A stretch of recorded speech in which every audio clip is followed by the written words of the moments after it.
할렐루야. 오늘 하루도 주님 주시는 그 기쁨과 감사함이 넘치는 하루가 되시기를 주의 이름으로 축원합니다. 오늘 말씀은 신명기 6장 1절로 9절까지의 말씀입니다. 오늘 말씀은 하나님을 경외하고 또 하나님의 명령과 규례와 율례를 법도를 잘 지켜 행하라고 말씀을 하고 있습니다. 하나님을 경외하는 것, 그것은 성경 말씀에 나와 있는 것처럼 5절에 너는 마음을 다하고 뜻을 다하고 힘을 다하여 네 하나님 여호와를 사랑하라, 이렇게 말씀하고 계시는 것이죠. 그러면 하나님을 경외하는 것, 우리의 마음을 다하고 뜻을 다하고 힘을 다해서 하나님을 사랑하는 것이 될 것입니다. 하나님을 사랑한다라고 하는 것은 우리들 마음 가운데 다른 주인을 섬기지 않는 것이 되겠죠. 여러분 4절 말씀에 이스라엘아 들으라, 우리 하나님 여호와는 오직 유일한 여호와시니. 우리들 마음 가운데 주인이 있다면 하나님은 한 분밖에 없는 것입니다. 여러분 성경 말씀에 그런 말씀이 있지 않습니까? 부자 청년이 주님께 왔습니다. 예수님께 와서 어떻게 하면 영생을 얻겠습니까? 라고 할 때 예수님께서는 율법의 말씀을 네가 다 지켜 행하느냐? 라고 할 때 어렸을 때부터 다 행했다는 것입니다. 그러니까 주님께서 뭐라고 말씀하십니까? 너가 가지고 있는 모든 소유를 다 팔아서 가난한 자에게 주고 너는 나를 따르라, 이렇게 말씀을 했을 때 그 부자 청년은 가진 게 힘이 많아서 그걸 포기할 수 없는 것이죠. 영생이냐 내가 갖고 있는 재물이냐, 결국에 그는 심히 고민하다가 돌아갔다고 했습니다. 포기할 수 없는 것이죠.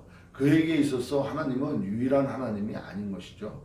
영생이 유일한 거고 내가 그것을 꼭 소유해야만 된다. 그 어떤 걸 포기해서라도 내가 주님을 따라야 되겠구나, 이렇게 결정이 되지 않는 것이죠.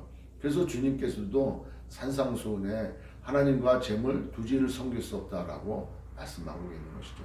그래서 오늘 말씀처럼 4절에 보면은 우리 하나님 여호와는 오직 유일한 여호와시니라 말씀하신 것처럼 우리들 마음 가운데 결정해야 되는 것이죠. 하나님이냐 세상이냐, 하나님이냐 재물이냐. 여러분 오늘 하나님을 사랑하시되 마음을 다하고 뜻을 다하고 힘을 다하여 사랑하시는 저와 여러분 되시길 주의 이름으로 축원합니다. 그리고 하나님의 그 명령과 규례와 법들을 지켜 행할 때 하나님께서 참 복을 내려 주신다는데, 그 명령과 규례와 법들을 행하는 길이 6절에 보니까 오늘 내가 네게 명하는 이 말씀을 너는 마음에 새기고 내 자녀에게 부지런히 가르치며 집에 앉아있을 때든지 길을 갈 때든지 누워있을 때든지 일어날 때든지 이 말씀을 강론할 것이며 너는 또 그것을 내 손목에 메어 기호를 삼으며 내 미간에 붙여 표로 삼고 또 내 집 문설주와 바깥문에 기록할지니라. 하나님의 말씀을 늘상 가까이 하라고 하는 것이죠. 그것은 곧 포도나무 대신 주님께 늘 붙어있으라고 하는 말씀일 것입니다. 오늘도 여러분 다른 것에 붙어있지 말고 하나님 말씀에 붙어있는 하나님 말씀을 가지고 있을 뿐만 아니라 그 말씀대로 살고 그 말씀을 증거하고 그 말씀을 통해서 힘을 얻고 그 말씀을 붙들고 승리하는 그런 삶 사시기를 주의 이름으로 축원합니다. 여러분 하나님께서 우리를 사랑하십니다. 우리로 너희들도 나를 사랑하면 안 되겠니? 이런 질문에, 이런 권유에 여러분 응답하시는, 반응하시는 저와 여러분 되시길 바라겠습니다. 기도하겠습니다.